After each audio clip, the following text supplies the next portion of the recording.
Welcome to Landlord Diaries, where we talk about midterm rentals and the opportunities behind them. We'll share landlord stories, talk about maximizing investment potential, and discuss how to live the very best landlord life. This podcast is proudly brought to you by Furnished Finder, the place for everything midterm rentals. Remember to like and subscribe if you enjoy our content. Hey everyone, it's your host of the Landlord Diaries, Kelly Bailey, coming to you in the Austin, Texas area, and my awesome co-host, Katie Lyon, in the Denver, Colorado area. We both have midterm rentals. We love the midterm rental strategy, and we try to bring you stories from all around the nation of what's working out there for midterm rentals. Katie, what's going on with our guest today? Today, we're back with Sarah Weaver, Yay. Who is one of my favorite people. She's so friendly and approachable and kind, but also like amazing at what she does. And she has so much knowledge and information and experience. So she's just kind of a light in the industry. And we love anytime we get to talk to her. We love anytime we get to see her in person. She's just amazing. So today we get to talk about probably the number one question that you and I get kind of as like midterm mentors, if you will, which is how do I know if my market is good for midterm rentals? So we go through some hard metrics. So this is a good one to, if you're at home, take out your notebook or open the notes app on your phone. If you're on the road, just, you're probably going to want to re-listen to it later with some notes, but we've got some links down in the show notes, no matter where you're listening. And just, this is a really kind of informational heavy one. That's a great quick hitter. So enjoy.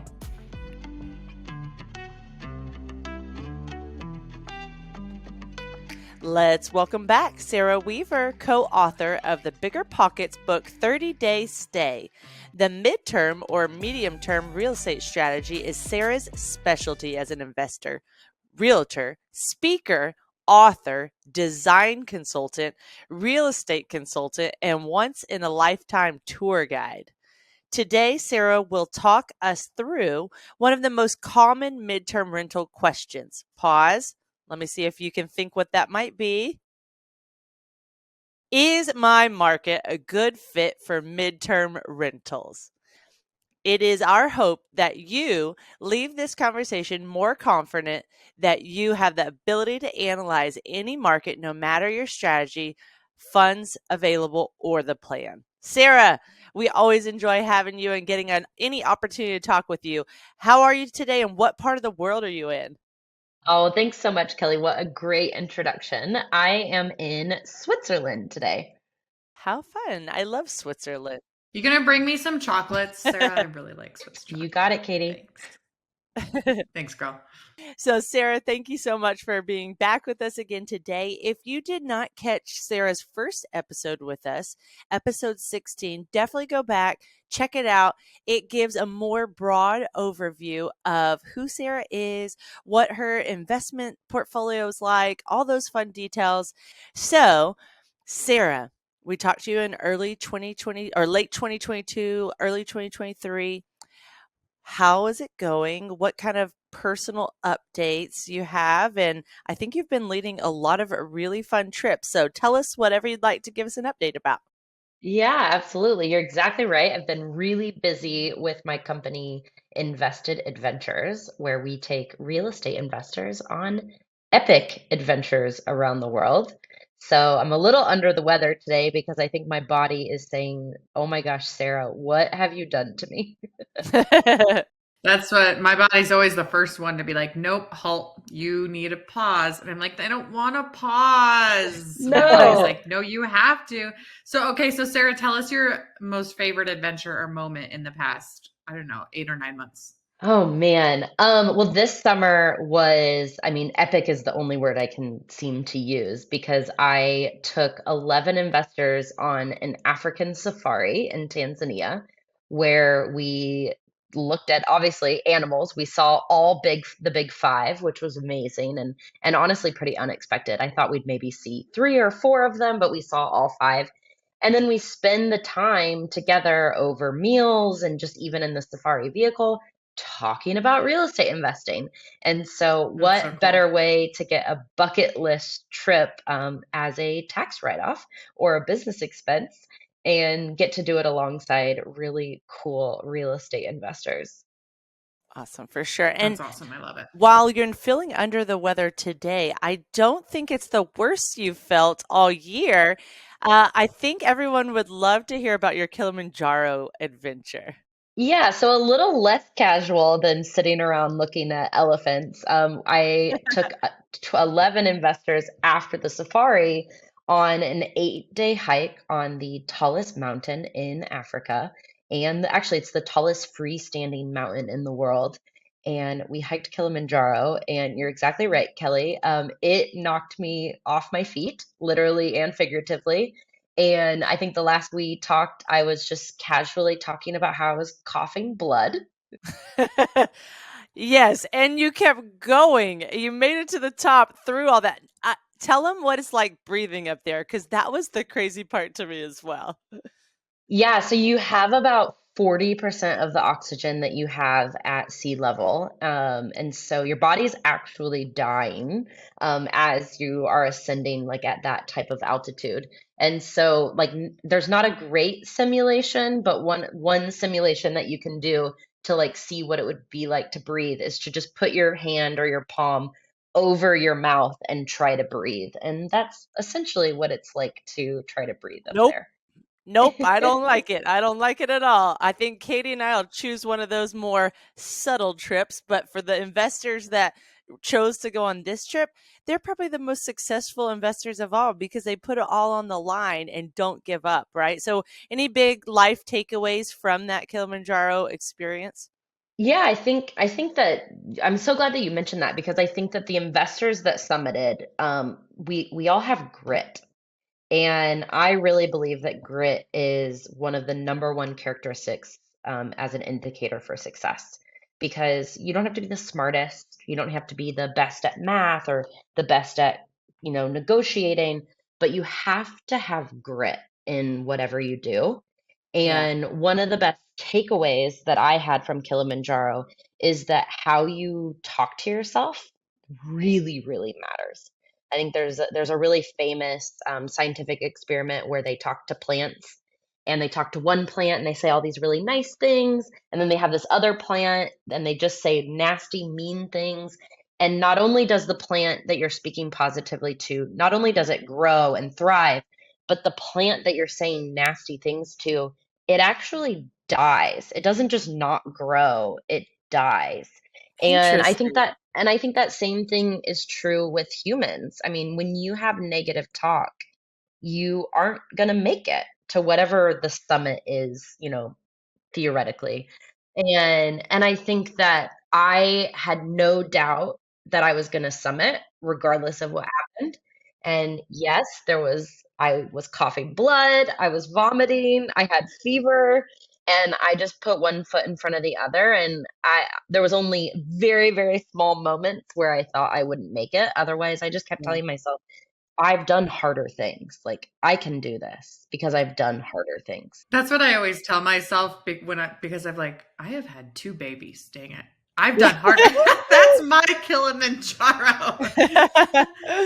But I think what's important there too for listeners to remember is you didn't go at it alone, right? Like you were with a group, with a community, and it's a much more conducive space for, I would say, the vast majority of people to have positive self-talk and encouragement when you're not alone. So real estate can be by nature kind of a lonesome adventure, but go and find some community so that you can have that positive vibe and just kind of, everything's better when you're in a group.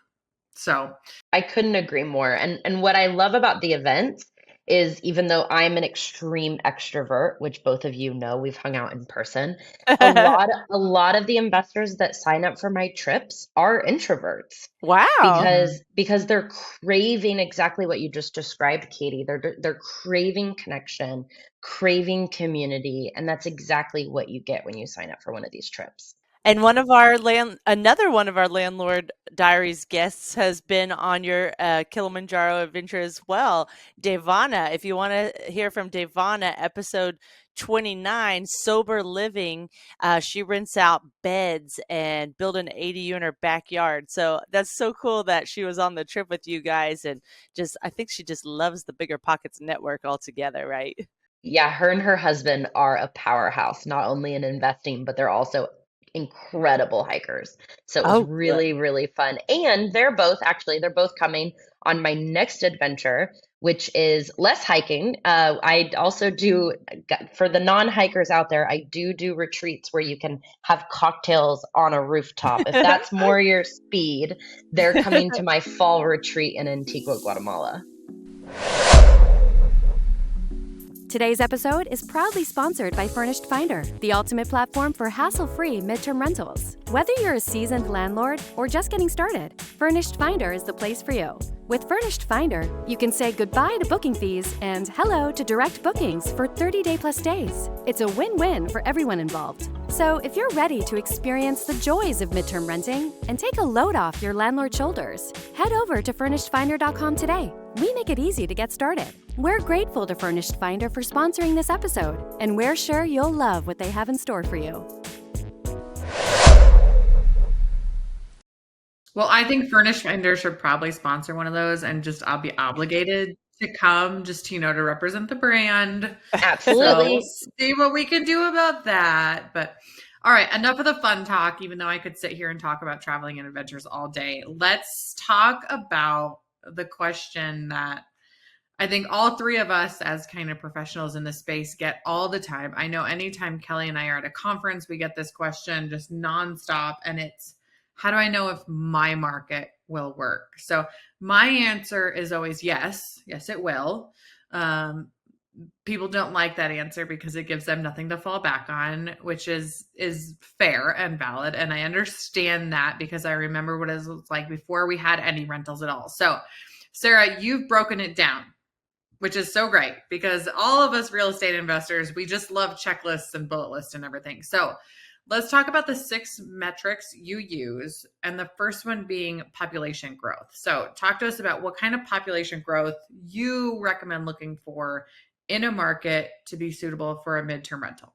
Absolutely. So one thing I want to state up front is that when I'm investing, I want to make sure that my properties are going to work as a long-term rental in case I don't turn them into a medium-term rental. So these 6 metrics that I'm going to share fit for long-term rentals as well as medium-term rentals. So when we're talking about population, we're not talking about that transient population that will likely be your medium-term tenant, but rather the population of the market. Why? Because I want to invest in a market where people are moving to.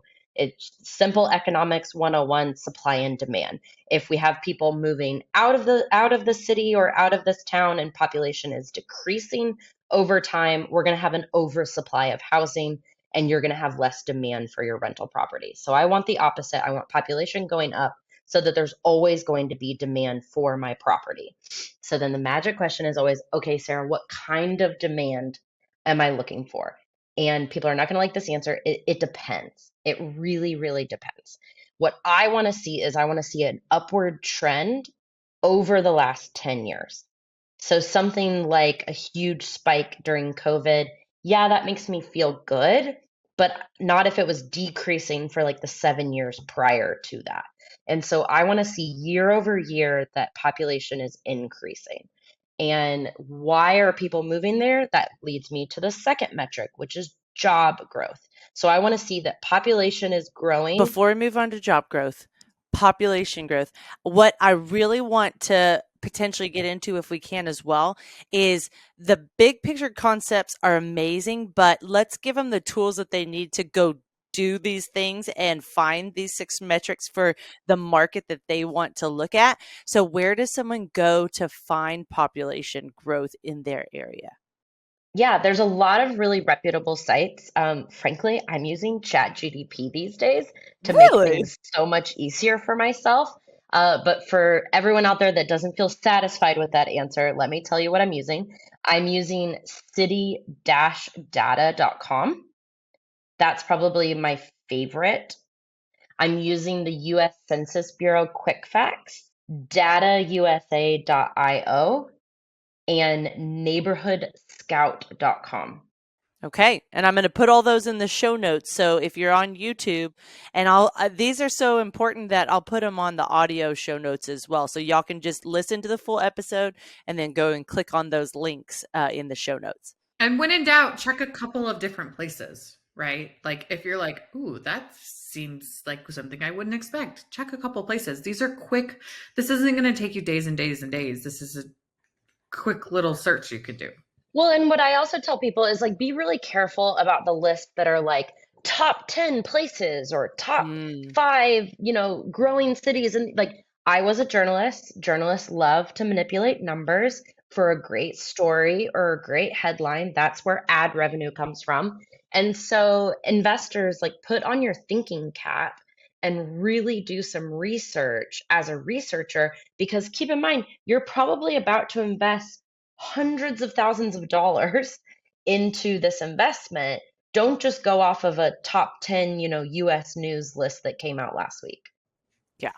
The other thing is there can never be a top 10 list that fits Sarah Weaver's strategy or Kelly Bailey's strategy and needs and wants and desires. Those lists are so general and they're looking at these overarching numbers that they're not specific to you or what you're looking for, what your strategy and your plans and your financial goals are. So I agree with you. I hate them. I hate them because it's such a generalization. And it also, those markets, how many people are reading those articles and then everybody's looking in those markets, right? So it's just, I think that's a good word of caution. So, okay, go back to where you were talking about job growth. Yeah, and I think that it's a great transition because I want to influence investors how to think. So, okay, why are people moving there? Oh, well, they probably have jobs. So there we go. There's metric number 2. What jobs are being put there? So I want to see a 2 to 3% increase of job growth year over year across the last 10 years. And then I also want to look at what companies are moving there. So when I'm seeing, Intel bring 20,000 jobs to Columbus, Ohio, that gets me excited because that's the type of growth I want to see in a market like Columbus. When I'm seeing like a Google facility built in Boulder, well, then guess what? I'm looking in that area. And so again, you're looking, and there's no like top 10 lists that you can look up. You're really going to have to dig deep into a market. And so that's why I recommend to every investor, no matter where you're at, don't try to analyze 12 markets all at once. Pick two markets,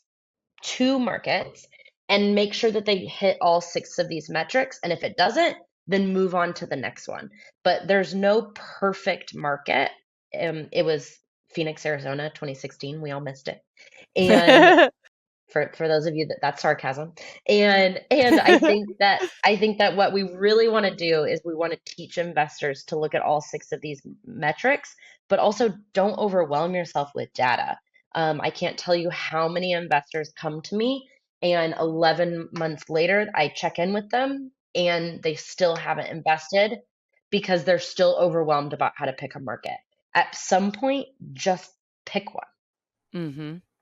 Hey, quick question about the job growth one. So example, Austin's got a lot of stuff coming around it. So one of those is a new Samsung plant in Taylor. So when you're looking at these details and looking at job growth and you see that increase to, let's say it's right on the line of 2 to 3% growth, but a plant's coming, when's the best time to buy in if it's maybe like a 5-year goal when they'll actually have it finished, or a 1-year goal or whatever?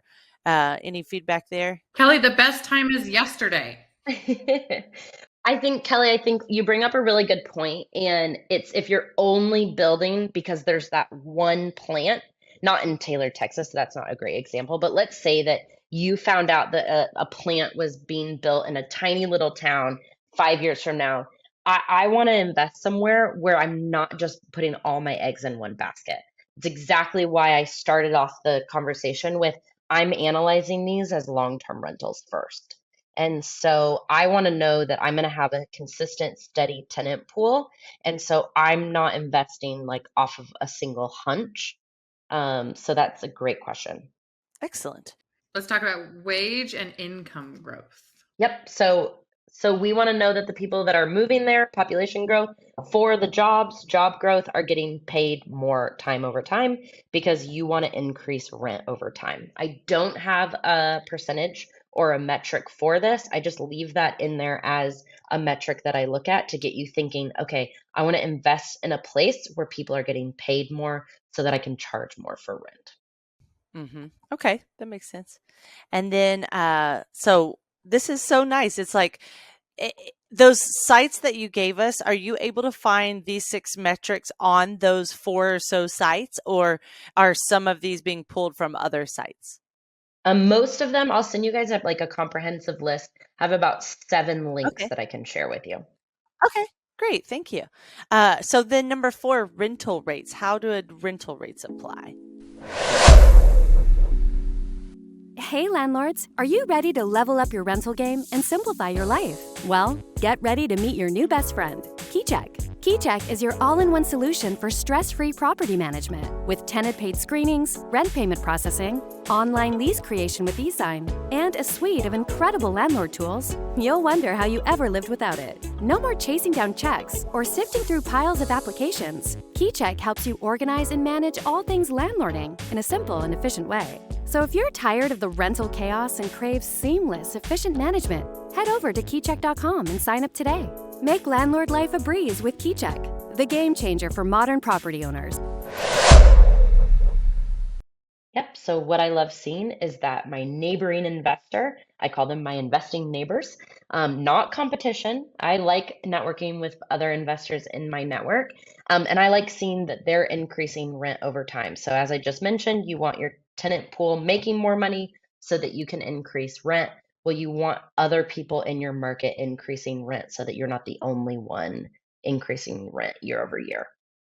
For sure. The one thing I've really loved through our show is hearing how many people that are more of the building a corporate housing type business individuals, how they take their market, really saturate in their market, and maybe have a larger number of rentals in one place.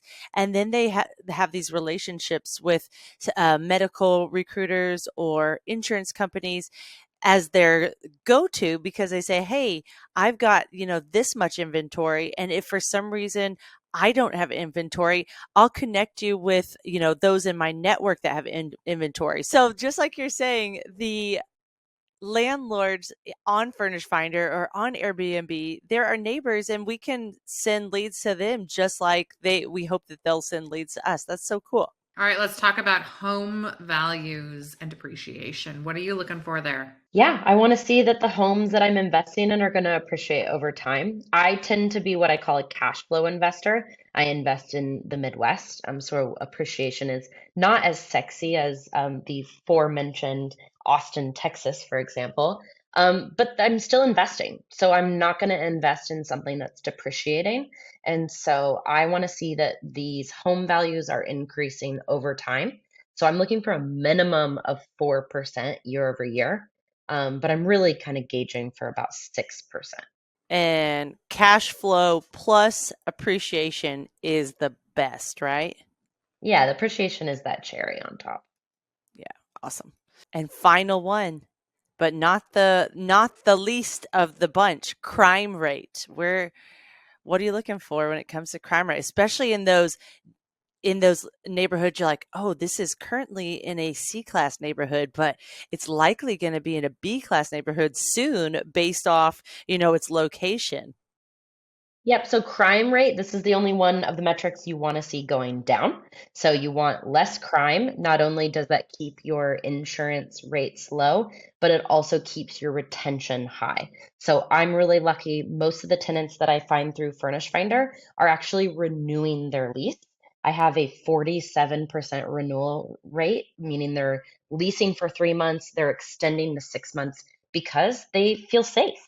Awesome. Also, my units are really cute, but they feel safe. And so this is always what I talk about is when people ask about what types of neighborhood is you have to be thinking that a nurse, let's say that a nurse is your tenant, they're getting off of a 12-hour shift in the middle of the night or after dark.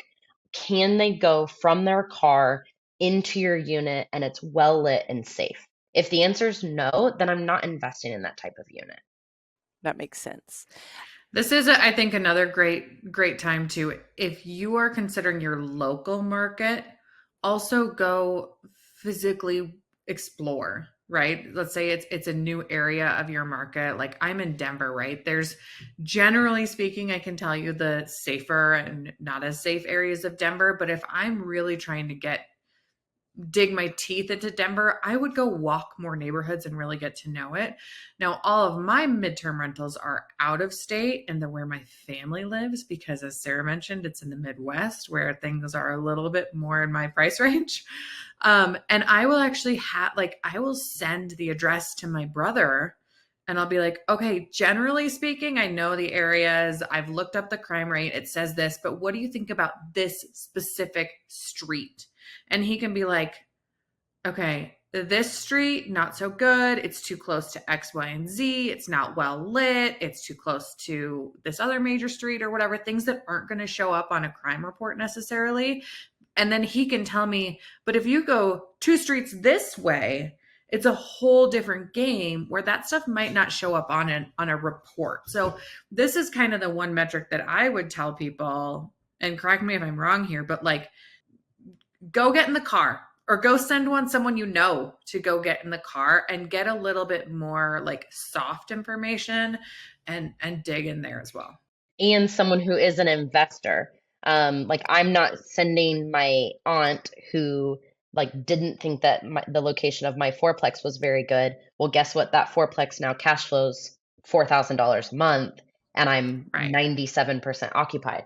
And so I'm Right. asking the opinion of other real estate investors. Mm-hmm. Yeah. Yeah, for sure. Sarah, you said something about safety and, you know, how 40%, 47% of your guests renew because they love your place. It's cute. It's safe. It's inviting. So if you don't feel like your place is safe at night and you need a little help with that, go back and listen to episode 52 with Jillian McMorris. And she talks about landscape lighting at night and gives you a lot of great tips there. So we've covered all 6. That's amazing. And now you are ready. You can end this episode and get started. Grab a coffee, grab a drink, and just go to those websites and start looking up your next 2 markets and see, you know, what the best fit is for your next investment. So, any last things you want to add for the metrics? We'll have a few more fun questions to follow, but any last things for the metrics you want to add, Sarah? Yeah, I think that there's kind of a hidden 7th metric, which is deal flow. And so you can love a market as much as you want, but if you don't have deals or someone sending you deals, then you're probably not going to invest there. So one of the many reasons that I invested in the markets that I'm in is that they hit all 6 metrics that we talked about. And then I had an investor-friendly agent sending me great deals, and I was able to go under contract and close on them. And so definitely a word of encouragement is please get out there, write offers, network with investor-friendly agents, and don't get stuck in the weeds when it comes to researching these markets. For sure. Awesome. Well, one thing Furnished Finder related that, and I think you mainly advertise on Furnished Finder and Airbnb, and you don't really feel like you have to go elsewhere. Do you advertise anywhere else or just those 2 right now? Yeah, just there at this time. I love it. So, in relation to Furnish Finder and analyzing your markets, you're actually the one who taught me the shortcut to furnishedfinder.com/stats. I used to say, go to property owner resources, find this section. I'm like, Sarah, you made it so much more simple for me to explain. Thank you for that. So, when you look at Furnish Finder stats, a lot of people just don't really understand what they're looking at or how the numbers make sense to whether they should, whether it's a good fit for midterm rental or not. Do you have any advice on that for the stats page? Yeah, I think what's really important, especially as investors start to worry more and more about oversaturation, is that you're focusing on being 10% better than your competition.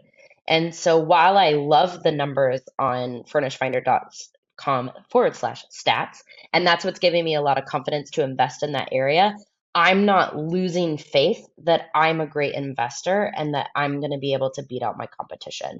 And so, what I want to see when I'm looking is that there is demand and there is some supply, but maybe not as much demand. But I'm not really as concerned. So many investors ask me like for some magic calculation or some magic ratio.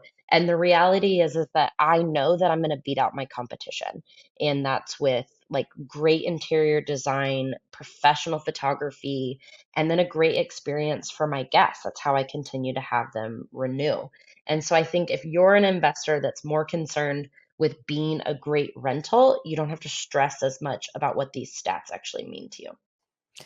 And guys, you've probably heard me say this on the show before, but Sarah's got an awesome furnishing list. So if you're like, hey, I don't want to start from scratch, I just want to, go to a list and order the products, Sarah has years of experience building her list, finding the most efficient product that will last, is durable, and is attractive in the market as well. So why don't you give a little plug-in about your design company, Aria Design, what all you offer in that list? Absolutely. You're exactly right. We spent years now kind of curating this list and we're constantly updating it. So for the low price of $99, you can purchase this list. And then it doesn't just tell you to buy spoons and sheets for your unit. It actually has the link to the spoons and the sheets and the nightstand and the side table, etc., for every single room in your unit so that you can just click, click, click and add to cart. So for $99, that's there. And if you're thinking, okay, now I would love even more support because I am listening and I'm in California and I'm buying in Ohio or in Austin, well, we can actually fly out and design the whole unit for you. And so if you need anything or if you want to purchase that list, you can go to sarahdweaver.com/Aria, ARYA, which is the name of my design company. I love it. I love how we just kind of ran through those very efficiently and gave everybody kind of the nuggets that they need to be successful. And I think the most important thing to remember for everyone is to, like you said, like take some action, right? Don't sit on the sidelines forever. If you end up investing in a property that you don't like as much, move on. It's okay. Well, I just have two more questions. And Katie, if you have a question, then I'll let you wrap us up today. So, my first one is, Sarah, have you seen the market change over the last year? And, what advice or predictions are you making for the midterm rental market? Yeah, absolutely. Yes, the market has changed. Getting financing is a lot different than it was a year ago, when it comes to interest rates. So my like margin of deals is a lot smaller as I'm analyzing more properties. And so that's exactly what I'm doing is I'm just having to analyze a lot more deals this year than I was last year in order to find a good deal. Good deals are still out there. Don't get discouraged and know that I'm just having to work a lot harder. I'm having to dig deeper, maybe even use creative financing to make the numbers work. And then as far as my projection, I think we're going to see a lot more cities crack down on these short-term rental regulations, which means some of these unlicensed short-term rental operators are going to become medium-term rental operators. Right. And so it's even more important that us MTR operators are on top of it. So it's looking at offering more amenities, having, refreshed units when tenants move out and just making sure that you're running your listing as professionally as possible. And so I'm inside Furnished Finder every week, updating my listing, adding, great language so that I'm attracting tenants. I hear all the time people are saying, oh, I'm not getting any leads. I'm not getting any leads. And it's because they simply list their unit and sit back. Whereas I'm constantly in Furnish Finder talking to leads, curating leads, messaging them, and then also updating my listing, and then also updating my unit as I get feedback from these tenants. If they want sound machines, well, guess what? Now my units all have sound machines. If they're missing some type of kitchen appliance, I'm Amazon priming it to the unit because I want great reviews and I want my tenants to be happy so that I stay full. Yeah, I love that. And I'd like to change my main photo pretty often. Like you're not set on one main That's a photo. good idea. Just kind of rotate it up. And quick little tip for everybody: if you're perusing your competition on Furnish Finder or Airbnb, look for the ones that are booked out, not for the ones that are available now. Now, if they have 5-star reviews, then you know that they're reliable. But the ones that are available now, well, they might be brand new to the market. So that might not be a good feel for your competition as much as one that's booked out further down the road and they've got someone in their listing. Okay, my final question is a two-part. Why? I don't think we asked you this last time. Why did you and Ziana choose medium-term rental as part of like midterm, medium term? Why the word medium? And then the second part is, do y'all have any other books, or do you personally have any other books in the works? Ooh, great question. So the midterm, medium term smackdown. This, by the way, you guys, this will never be the like cross that I die on. I use them interchangeably. At the end of the day, it was a publishing decision. They felt that midterm, it has a negative connotation, like midterm elections or your college midterm exam. And so also when you look at short, medium, long, when you're doing short term, medium term, long term, that was a publishing decision. I like it. Sounds good. And any future books? Well, yes, funny that you asked. Ooh, I am working on my manuscript for my book, which will keep under wraps. I I like that. love Very cool. And Katie, you want to wrap us up?